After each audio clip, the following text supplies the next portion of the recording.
The vast darkness of space stretched endlessly, broken only by the soft hum of the starship Cholomer's engines. Captain J. Park stood motionless, his fingers lightly touching the holographic navigation panel. Outside the reinforced windows, distant starlight flickered like scattered diamonds against the infinite black canvas. "Proximity alert," announced Lieutenant Yuna Kim, her voice calm but alert. Her fingers danced across multiple sensor screens, tracking an anomalous energy signature that didn't match any known galactic species database. The Cholomer was no ordinary exploration vessel. It represented humanity's most advanced deep space reconnaissance unit, equipped with experimental quantum-adaptive shields and neural-linked combat systems. Each crew member was carefully selected, not just for their technical expertise, but for their ability to remain composed under extreme pressure. Suddenly, massive crystalline shapes emerged from a quantum fold, the quarry vessels.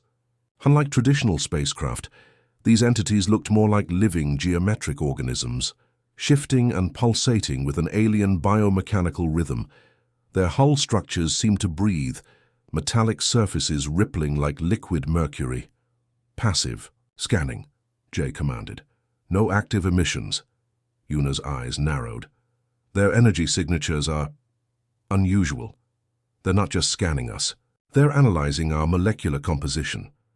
The quarry had a reputation across multiple star systems. They weren't conquerors in the traditional sense. They were harvesters. Civilizations were resources to be studied, dissected, and ultimately consumed. Entire planetary populations had vanished without a trace under their methodical exploration, but they hadn't encountered humans before. "Prepare defensive sequence Alpha 7, Jay whispered, his voice carrying a steel-like undertone that suggested decades of military training. The ship's internal systems immediately began transforming. Nanite-infused hull plates realigned, quantum-entangled communication nodes activated, and weapon systems powered up silently.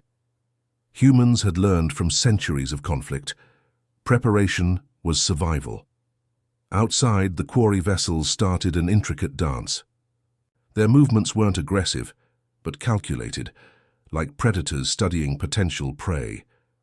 Holographic tendrils extended from their crystalline structures, attempting to probe the Cholomer's defensive barriers. "They're trying to breach our communication protocols," reported Sergeant Minho, his fingers moving rapidly across encrypted frequency modulators. "Their data extraction attempts are impressive." Jay allowed himself a slight smile. "Impressive, but ultimately futile. The Cholomer wasn't just a spacecraft. It was a technological marvel that represented humanity's most advanced engineering. Every system was designed with multiple redundancies. Every potential vulnerability had been anticipated and neutralized. As the quarry's probing continued, something unexpected happened. Instead of fear or panic, the human crew remained incredibly calm. Years of training, psychological conditioning, and technological superiority gave them an edge that most galactic species couldn't comprehend. "Quantum shield at maximum," Yuna announced. "They can look, but they cannot touch." The quarry vessels began shifting colors, from deep azure to violent crimson, then to phosphorescent green. It was their way of communicating, of displaying confusion and growing frustration. Jay knew exactly what was happening. The quarry were used to civilizations that would either immediately surrender or launch panicked counterattacks. Humanity was doing neither. They were simply existing, watching, waiting. "Prepare communication package," Jay instructed. "Standard first contact protocol, but with a twist." The twist was a carefully constructed message that would simultaneously demonstrate humanity's technological capabilities while maintaining a facade of diplomatic neutrality. It was a psychological chess move designed to introduce doubt into the quarry's collective consciousness. As the first transmission was prepared, the universe seemed to hold its breath. This wasn't just an encounter between two species. This was a moment that would potentially redefine galactic interactions. The quarry would soon learn that humans were not just another species to be harvested. They were something entirely different, something unexpected, something dangerous. End of Part 1. The Terran research facility orbited a desolate moon, its sleek structure hidden from conventional scanners. Lieutenant Hai Kim stood before a massive holographic display, her eyes reflecting the intricate data streams dancing across the screen. "We're dealing with something beyond traditional combat," she muttered, her fingers tracing complex algorithm patterns. The quarry weren't just another alien species. They were a collective intelligence that adapted faster than any known civilization. Around her, a team of specialists worked with laser-focused intensity. Quantum physicists, neural network engineers, and combat psychologists moved between holographic projections and advanced computational systems. This wasn't just a military preparation. It was a comprehensive strategy to understand an entirely alien thought process. A massive screen displayed captured data from the Cholima's initial encounter. The quarry's communication patterns were unlike anything humanity had ever seen, a complex language of energy, fluctuations and molecular vibrations that seemed to defy traditional communication models. "Look at this," called out senior researcher, Dongwu pointing to a particularly complex energy signature. "Their communication isn't just language, it's a living network of information transfer." Hai understood the challenge. Humans would need to develop an entirely new approach to combat and communication. Traditional military strategies would be useless against a species that thought and moved like a liquid neural network. The facility's primary workshop buzzed with activity. Experimental combat suits lined the walls, each a marvel of human engineering. These weren't just protective gear, they were adaptive systems that could reconfigure molecular structures in milliseconds. Titanium graphene alloys could transform from rigid armor to flexible movement interfaces faster than the blink of an eye. "We're developing something special," Hai explained to a group of young researchers. "A combat system that thinks faster than the enemy can react." The key was unpredictability. The quarry expected linear responses, methodical approaches. Humans would give them something entirely different: chaos disguised as strategy. Drone prototypes filled another section of the facility. These weren't typical machines, but quantum-entangled units that could operate with near-sentient decision-making capabilities. Each drone was essentially a small, independent intelligence that could adapt and respond to threats in microseconds. "We're creating a military doctrine of organized chaos," Dongwu explained, demonstrating a simulation where multiple drones moved with seemingly random but mathematically precise patterns. The psychological warfare team worked on another critical aspect. They were developing communication packages designed to introduce deliberate confusion into the quarry's collective intelligence. It wasn't about defeating them through brute force, but through strategic uncertainty. Holographic simulations ran continuously. Thousands of potential encounter scenarios played out, each one analyzed and refined. The human team wasn't just preparing for a potential conflict, they were creating a comprehensive language of technological intimidation. "Our greatest weapon," Hai told her team, "is our ability to be fundamentally unpredictable." The facility buzzed with an electric energy of anticipation. Every researcher, every engineer understood they were preparing for something unprecedented. This wasn't just about defending humanity. It was about establishing a new paradigm of interstellar interaction. Outside the facility's protective shields, the moon's barren landscape served as a stark reminder of the stakes. Humanity had survived by adapting, by pushing beyond expected limitations. The quarry were about to learn this lesson firsthand. "We're ready," Hai finally announced, her voice carrying a quiet confidence that seemed to resonate through the entire facility. The preparation was complete, the trap was set. The quarry would soon discover that humans were not a species to be underestimated, they were a force to be reckoned with. End of Part 2. The cold silence of deep space erupted with sudden, brilliant energy as the Terran vessels emerged from quantum fold points. Sergeant Wu Li's hands moved with practiced precision across the holographic control interface, his eyes reflecting the complex battle matrix surrounding the Cholima. Quarry ships, massive crystalline structures that seemed to breathe and pulse with alien intelligence, surrounded them. But this time humanity was prepared, initiating Phantom Protocol, Wu announced, his voice calm and steady. Suddenly, the space around them transformed. Holographic duplicates of the Terran fleet began to materialize, each one a perfect replica, down to the quantum signature. The quarry sensors went into overdrive, struggling to distinguish between real and simulated targets. It wasn't just about creating visual illusions. These were complex quantum projections that could actually interact with the environment. Each holographic ship carried its own independent energy signature, its own simulated movement patterns. To the quarry's advanced sensors, these were absolutely indistinguishable from real vessels. The first wave of quarry attack came swift and precise. Crystalline energy beams lanced out, targeting what they believed to be the primary human vessels. But each beam passed through a holographic projection, creating nothing more than a momentary shimmer of light. "They're confused," whispered Lieutenant Yuna Kim, monitoring the alien communication frequencies. "Their collective intelligence is struggling to process our strategy." Wu's plan was brilliantly simple. Create so much visual and sensory noise that the quarry's advanced targeting systems would become overwhelmed. Humans were turning the aliens' greatest strength, their complex sensory capabilities, into a critical weakness. Quantum encrypted communication bursts began flooding the local space. Each transmission was designed to introduce specific mathematical patterns that would disrupt the quarry's collective thought processes. It was psychological warfare taken to a technological extreme. The Cholima itself moved with impossible grace. Utilizing experimental quantum slip drives, the vessel could seemingly teleport short distances, appearing and disappearing faster than most sensors could track.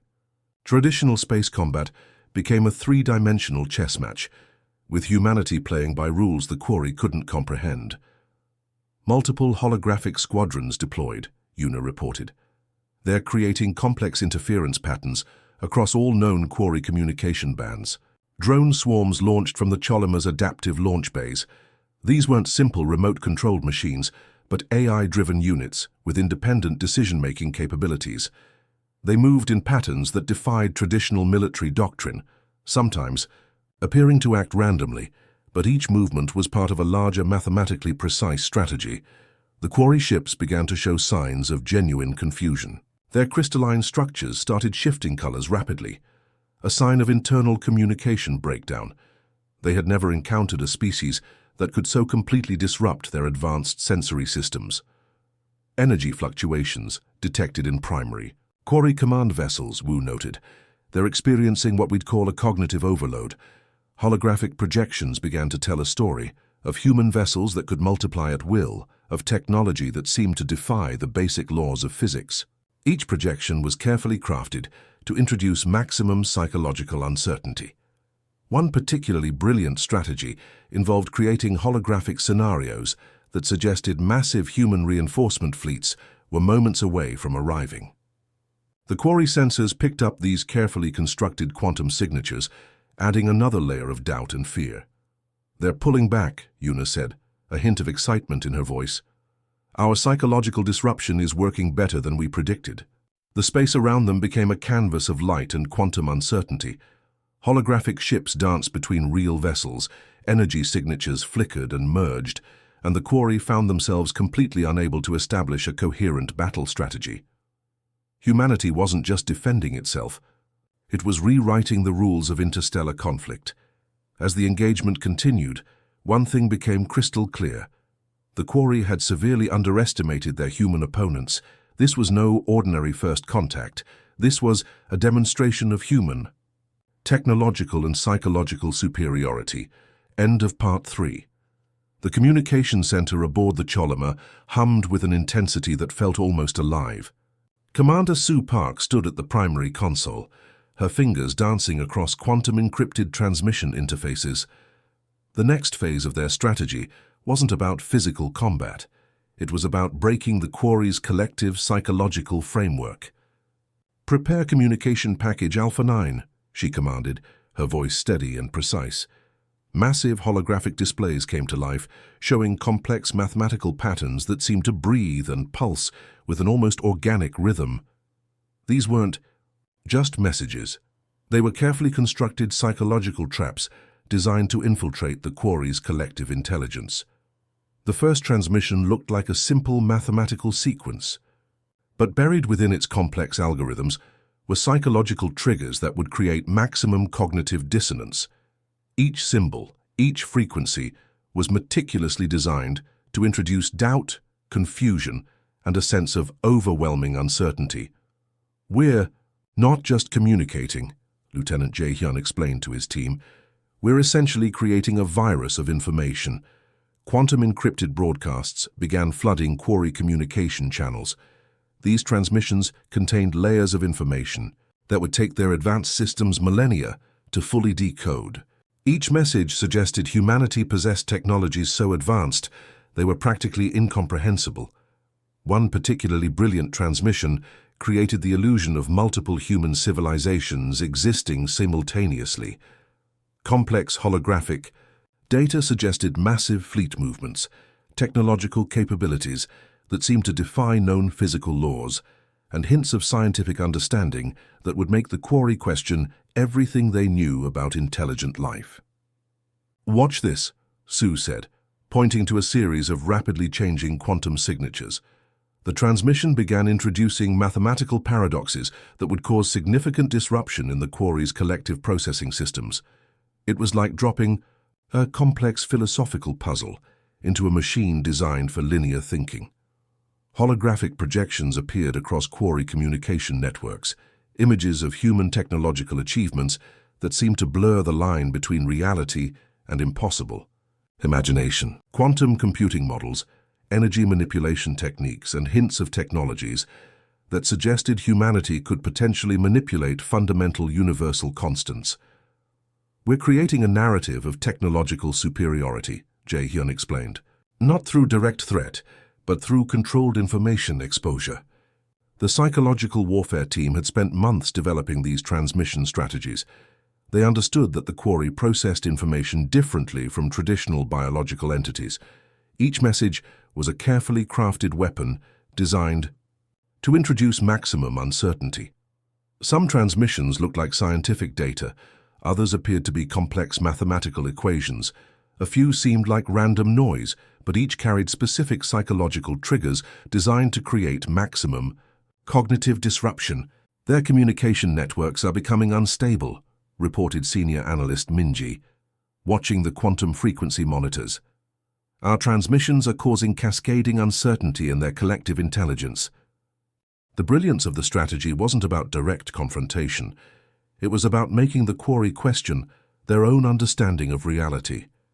Each transmission suggested that humanity was so technologically advanced that direct conflict would be catastrophically one-sided, quantum entangled.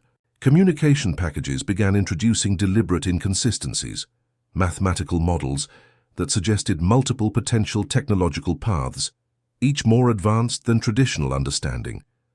It was like showing a calculator to someone who had only ever used an abacus.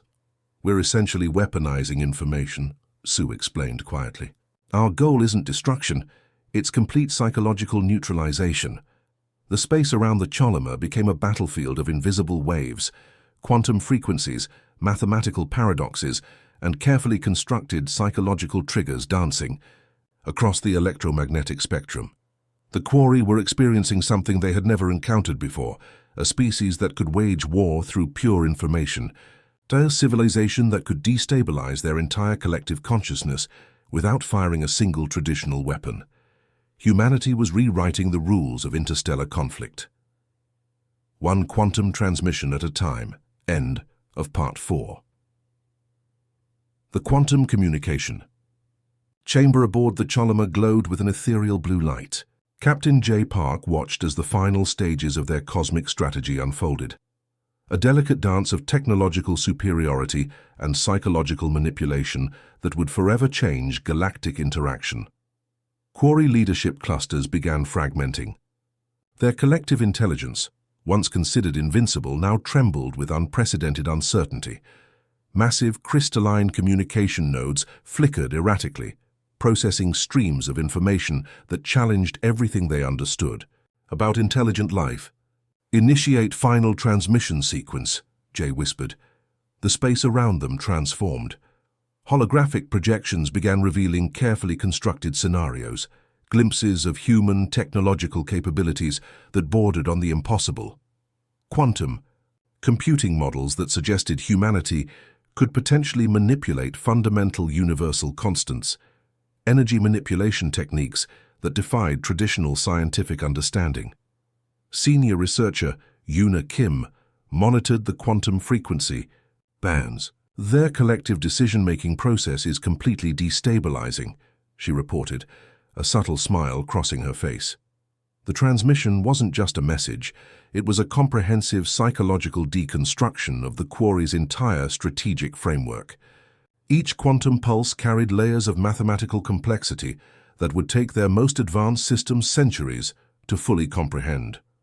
Massive holographic displays showed potential human technological trajectories, city-sized spacecraft, planetary, engineering capabilities, and hints of scientific understanding that made the quarry's most advanced technologies look primitive by comparison. It wasn't about showing actual capabilities, but creating a narrative of infinite potential. We're presenting them with a mirror, Jay explained to his team, not of what we are, but of what we could potentially become. The quarry communication. Networks began to show signs of critical failure. Their crystalline structures pulsed with confused energy signatures, trying desperately to process the overwhelming information. It was like showing advanced calculus to a child, complete and total cognitive overwhelm. Quantum encrypted messages began introducing deliberate paradoxes, mathematical models that suggested multiple technological paths, each more complex and unpredictable than traditional understanding. The messages were designed to create maximum psychological uncertainty. Collective quarry decision-making clusters are experiencing critical breakdown, Lieutenant Dong Wu reported, monitoring the advanced sensor arrays. The space around the Choloma became a canvas of invisible conflict.